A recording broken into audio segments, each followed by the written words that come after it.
Hey everybody, it's Daniel Murphy down here with Innovate Real Estate in the Myrtle Beach, South Carolina area, and thank you for taking a look at the video.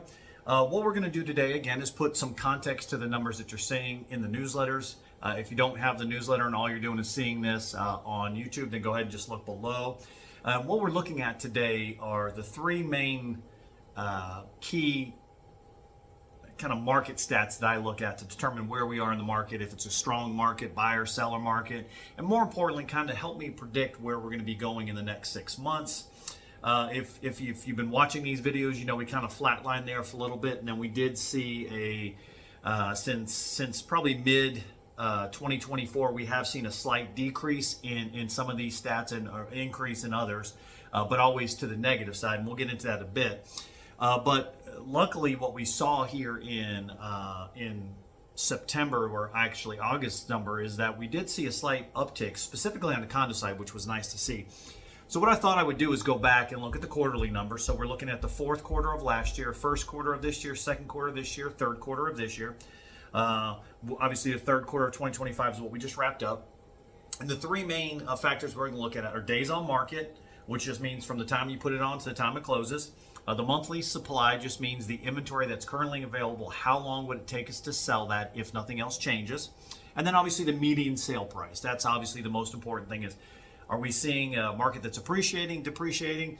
Where are we with that? So those two other figures, days on market, monthly supply, obviously if days on market increase, monthly supply increases, historically you're going to see median prices coming down somewhat. Unless you have something changing in the market, specifically on the buyer side. So what we're going to do first is we're going to look at the condos and townhome stats. And it was good to see that, you know, we did see a price drop overall, but in the fourth quarter, which historically for us is a fairly strong quarter for the condos. You wouldn't think so, but I think a lot of people, at least in my experience, are people I'm dealing with that have cash purchases they need to make before the end of the year. So in the fourth quarter, we saw a median price of about $249,000. And if you go through the next three quarters, that dropped down to $235 in the first quarter, up to $242 in the second quarter, which historically is the strongest quarter. And then at the end of the third quarter, we were at $237. But when I'm looking at the things that are driving is the days on market went from 97 from the fourth quarter. This quarter was 110. The lowest we saw was in the second quarter, which was 95. So fourth quarter of 24 to 25, it's gone up from 97 up to 110. 6.7, that's the median month supply. It's now at 7.9. However, that is slightly down from the second quarter at 8.2. So what this is telling me is I think we've seen whatever the bottoming of the market is going to be, we're there. And we might actually start to see, and not month to month to month to month, but in the future, I think we're going to start to see the prices coming up slightly on the condo side.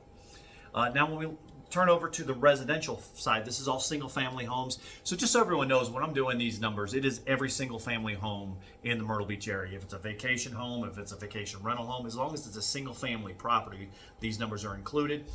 You will see that the median price has come up. So in fourth quarter of last year was $364,000 a median sale price. We are at $373 now. If that is unchanged, the third quarter and the second quarter are unchanged, both at $373, and then $366 in the first quarter. So we have seen it come from $364 up to $373.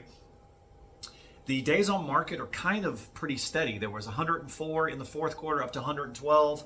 First quarter, 98, second quarter, and then this last quarter was 107. So really those numbers, although there is a slight change from the 104 to 107, it's 3 days. That's really nothing to get excited about or worried about.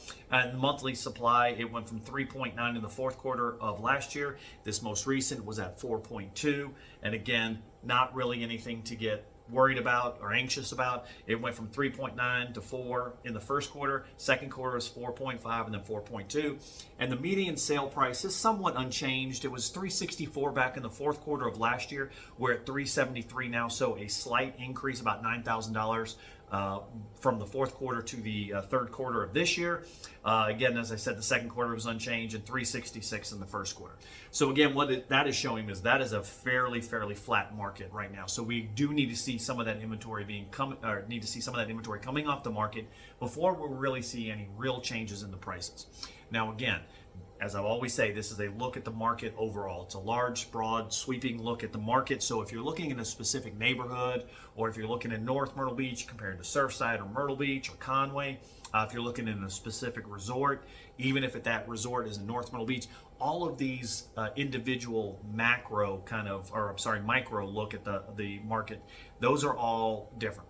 Some buildings perform better than others. Some communities perform better than others. Some areas, even in Cherry Grove, or North Myrtle Beach, actually outperform other parts of North Myrtle Beach. So if you're having an interest in buying a property in here, or you're looking to make a sale, let me know and we can get you actual numbers. Again, Daniel Murphy down here with Innovate Real Estate. I do appreciate your time. Reach out if you have any questions.